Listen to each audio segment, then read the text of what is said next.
Assalamualaikum warahmatullahi wabarakatuh. Perkenalkan, nama saya Sultan Jadul Rahman dari semester 3B. Di sini saya akan membahas jurnal dari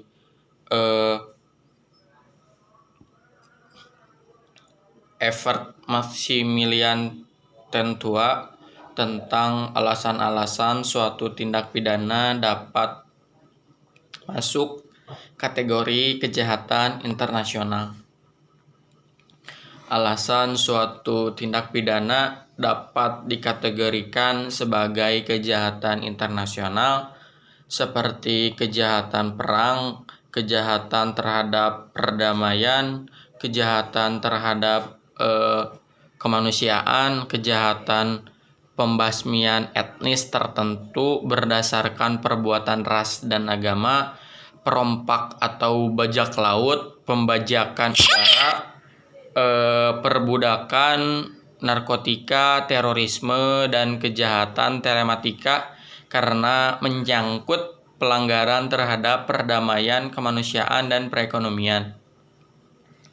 Suatu tindak pidana apapun yang bentuknya pasti memiliki dampak terhadap orang lain atau negara, dan ini pada umumnya akan dikarenakan sanksi pidana berdasarkan hukum pidana yang berlaku di mana tindak pidana itu dilakukan.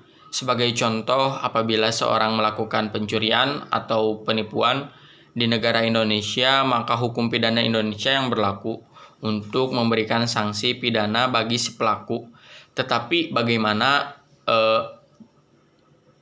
jika suatu tindak pidana yang dilakukan di negara Indonesia, tetapi dampak dari tindak pidana tersebut merugikan warga negara asing yang berada di luar wilayah negara Indonesia atau terhadap negara lain? Di dalam acara penyuluhan hukum di sini yang dijadikan pokok bahasan yaitu tentang alasan tindak pidana yang dapat masuk kategori kejahatan internasional.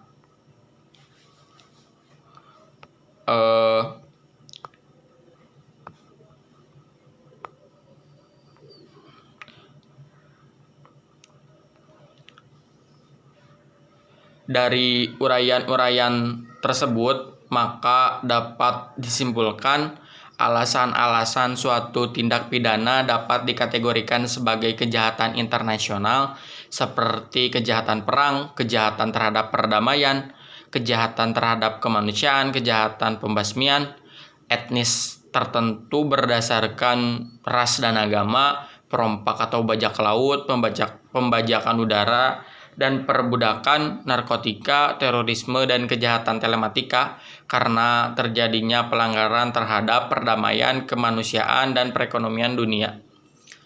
Mungkin itu saja yang bisa saya sampaikan. Terima kasih. Wassalamualaikum warahmatullahi wabarakatuh.